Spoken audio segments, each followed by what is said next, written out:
Hi everyone, hope you're well. It's Friday, the 5th of April, and I sound a little bit drunk. I'm not, I'm just slurring my words very slightly. So it's fifth day of vlog every day in April. I've just shaved my beard off, so I feel a bit more fresh. It was starting to get a little bit itchy, so I feel pretty good about that. Very exciting news of the day. So what have I been doing today? I've researched stuff for my Minecraft show, which often comes out on a Friday, sometimes comes out on a Saturday. I think it's going to come out on a Saturday. I don't really feel up to recording it all and editing it right now, but I've got all the stuff ready, which is good. Really, I should have collected it all yesterday, and then today I just need to make it. But instead, I've collected it all up, finished collecting it all up today, so I'll make it all tomorrow.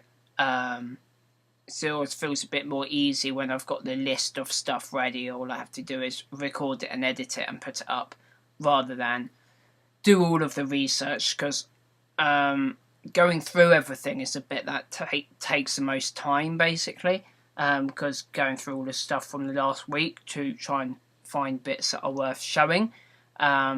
I miss back in the day when Notch used to still make the game. He used to tweet so much stuff all the time, and people were still really excited about it, and like there was always loads of new ideas being made, and that made it really easy to do the show daily, because there was just so much stuff going on. And then obviously I don't do it daily anymore, and that's because it's just not as fast paced as it used to be.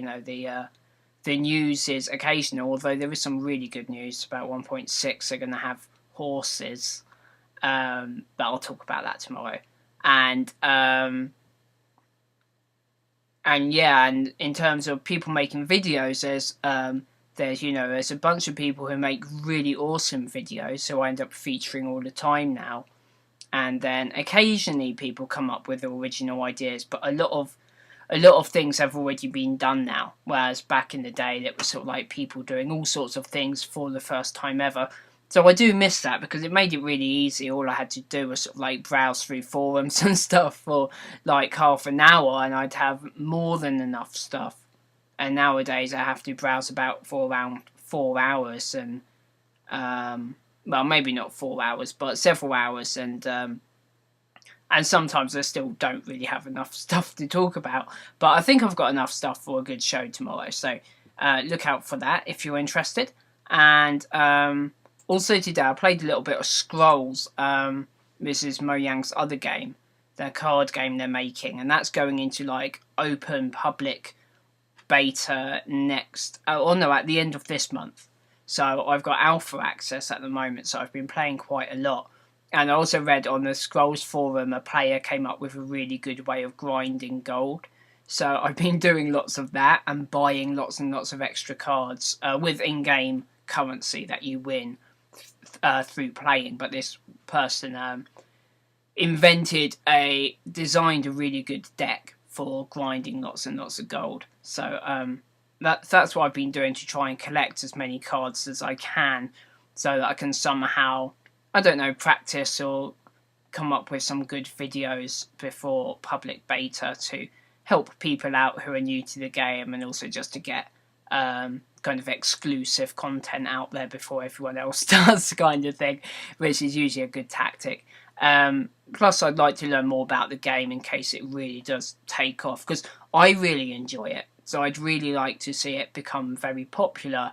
And if it does, I've obviously got a head start. I think they will reset everyone's collection of cards and everything when it goes beta. I kind of hope they will anyway, because otherwise it'll be really unbalanced with a lot of the alpha players. But if it's just the alpha players just have a head start in terms of kind of knowledge and practice, I think that's okay. Because there'll be some people who will be absolutely genius at it, who will just come in and completely wipe the floor with everyone, like experienced collectible card game players, I'm sure, will absolutely love it.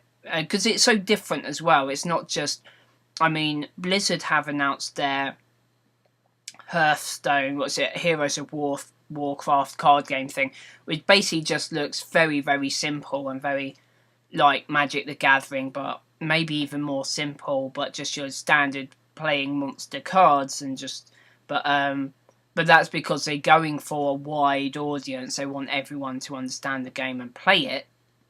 But Scrolls isn't like that. Scrolls is a little bit more advanced. I mean, I'm the only one out of my friends who with Alpha Access who is playing it. Everyone else I know with Alpha Access who I'm friends with haven't really played it that much. They've like tried it out and in their words, not mine, not really understood how to play. And so it's not that easy to get into. There is quite a good tutorial system now. But it is a game you have to kind of learn to play, which I think in the modern marketplace is an interesting concept because everyone's obsessed with everything has to be easy to pick up and everything. That's just because it's become so commercial, and people in my generation, like in their late 20s, when we were little, games were really difficult and you did have to learn to play them. And nowadays, if you can't learn to play a game, you know, if you can't just pick up a game and start playing it within 10 minutes and people go, oh, this game's really rubbish, it's, you know, if it's too difficult to play straight away.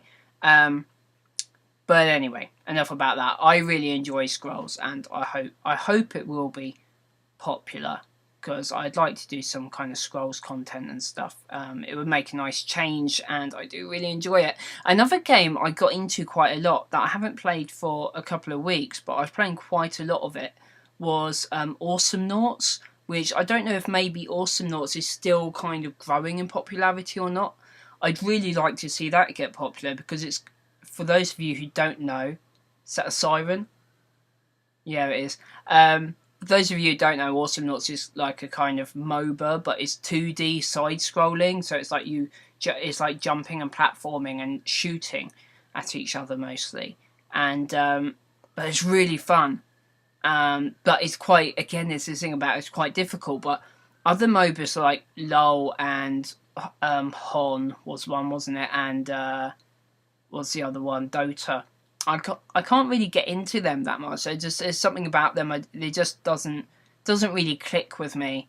And the one thing that would click with me is the kind of unlock system, if you know what I mean, from things like in LoL they have like first win of the day, so it's like every day you need to play until you win to get that extra experience boost and unlocking stuff, you know, levels and things. That I could get really addicted to, but I've played so many games, I've been addicted to so many games with systems like that I instantly recognise it now, and I go, okay, that's why that's one of the things that makes it so addictive, but I'm not going to fall for it. You know, the actual gameplay itself, I'm not really that into.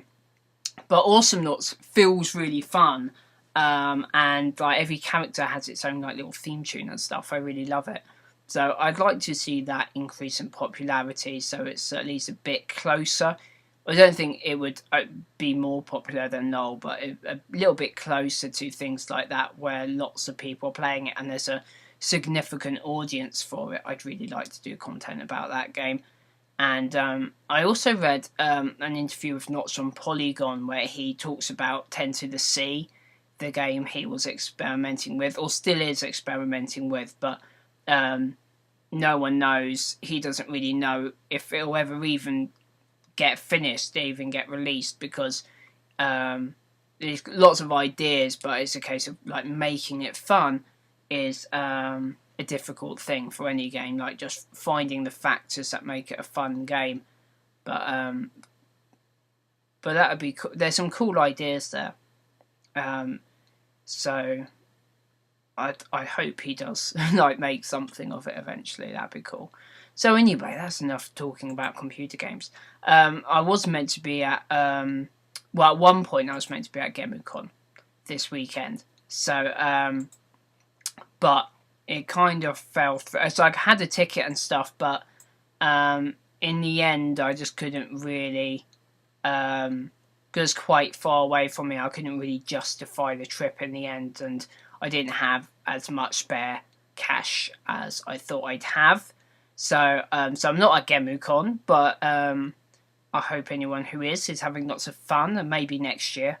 It's only the first year, and they're improving it every year, hopefully, and it'll keep on going. So I would have liked to have met up with a load of TGS people who are going, like Dave is going, and then of course a bunch of people from LA are going, and a bunch of kind of Dave's crew who I kind of know a bit, like Gar and I think no Nipdy's not there, but anyway, a bunch of people are going that I really would have liked to have hung out with, but alas, maybe next time. However, I have just bought a ticket for later this year for Summer in the City, and I also plan on, which is in London, which is a lot closer to where I am, and I also plan on going to Eurogamer, which is also in London. I haven't booked the ticket for that yet, but I think I'm more or less definitely going to go to that. And then of course there's also Minecon, which we no idea where it's going to be, but I have my suspicions. Nobody knows. I have to really emphasise this because lots of people sort of like claim to know rumours and stuff, and it really is, there is no official word whatsoever about Minecon 2013. But I know that there was talk that it would be smaller. There's a good chance it will be smaller this year. So I think there's a good chance it will end up somewhere in Europe again. And all the Americans will freak out again. But it's not... I don't think it'll be like a big deal like the first two were. It'll be sort of like... It might even just be in Sweden kind of thing. But I don't know. We'll have to wait and see. But I would like to go to Minecon again if it happens again. So that's a third thing. But I mean, I can only plan for things that are actually certain and we know details about. So so let me know if any of you are going to Somewhere in the City or what's the other one called? Eurogamer. That'd be really cool. And I guess I better leave this vlog here because it's like 12.5 minutes. So I'll leave it there for today. And I will see you later.